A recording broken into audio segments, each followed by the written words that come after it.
أعوذ بالله من الشيطان الرجيم. بسم الله الرحمن الرحيم. قال علمها عند ربي في كتاب لا يضل ربي ولا ينسى الذي جعل لكم الأرض مهدا وسلك لكم فيها سبلا وأنزل من السماء ماء فأخرجنا به أزواجا من نبات شتى كلوا وارعوا أنعامكم إن في ذلك لآيات لأولي النهى.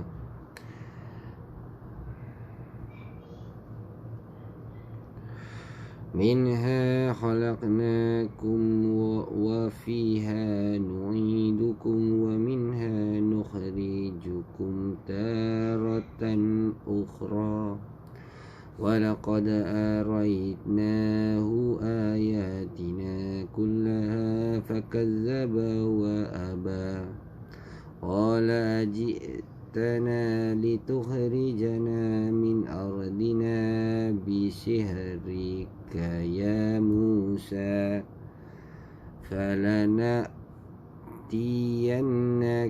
بسحر مثله فاجعل بيننا وبينك موعدا لا نخلفه نحن ولا أنت مكانا سوى.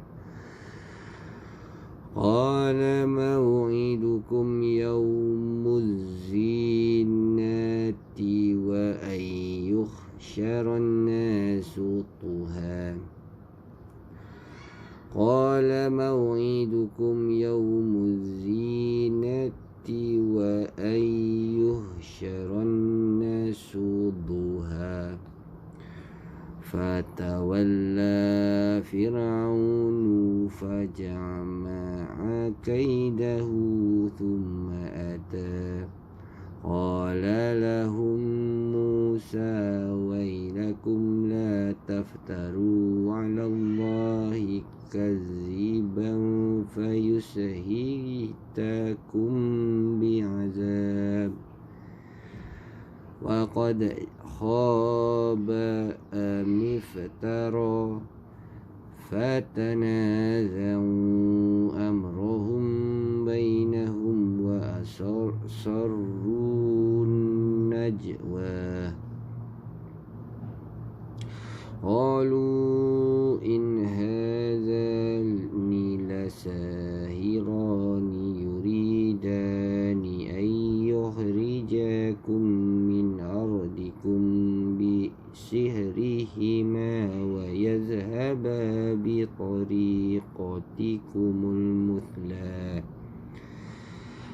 فأجمعوا كيدكم ثم أتوا صفا وقد أفلح اليوم من استعلى.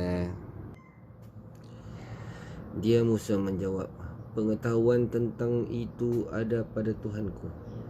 Dia di dalam sebuah kitab Luh Mahfuz. Tuhanku tidak akan salah ataupun lupa.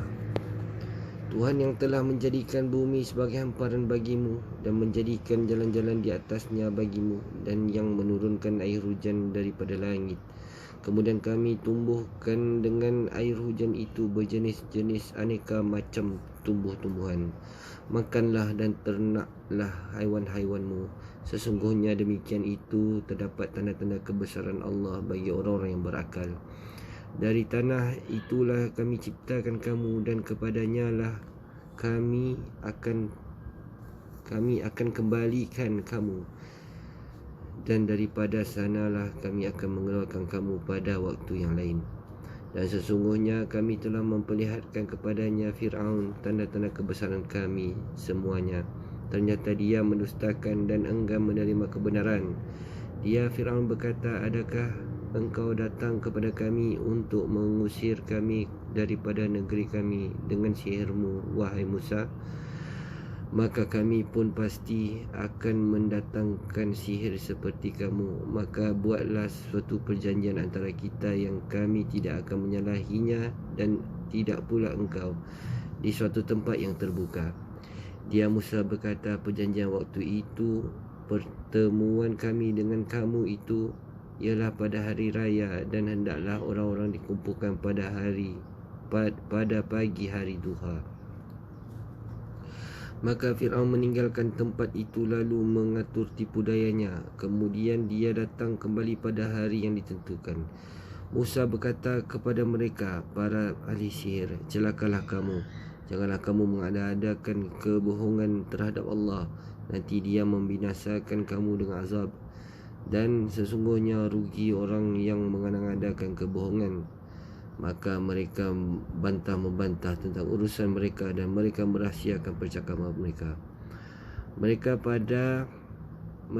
para ahli sihir berkata, sesungguhnya dua orang Musa dan Harun ini adalah ahli sihir yang hendak mengusirmu, Fir'aun, daripada negerimu dengan sihir mereka berdua, dan hendak melenyapkan adat kebiasaanmu yang utama. Maka kumpulkanlah segala tipu daya sihir kamu, kemudian datanglah dengan berbaris, dan sesungguhnya beruntung orang yang menang pada hari ini. Bani Israel pada waktu mereka berada di Mesir adalah di bawah suruhan Fir'aun.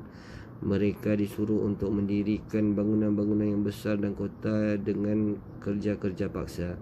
Maka Nabi Musa AS meminta kepada Fir'aun agar mereka dibebaskan, memberikan akal naluri dan kudrat alami untuk kehidupan masing-masing pada masa akan datang.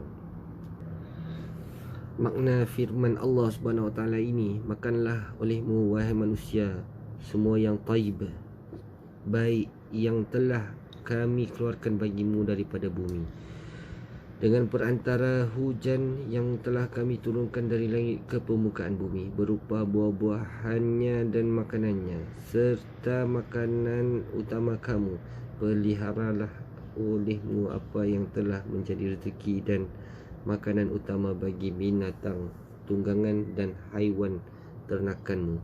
Sungguh pada yang demikian itu terdapat tanda-tanda kebesaran Allah. Artinya bahwasanya apa yang telah aku sifatkan pada ayat ini merupakan kehendak Tuhanmu dan besarnya kekuasaannya, dan menjadi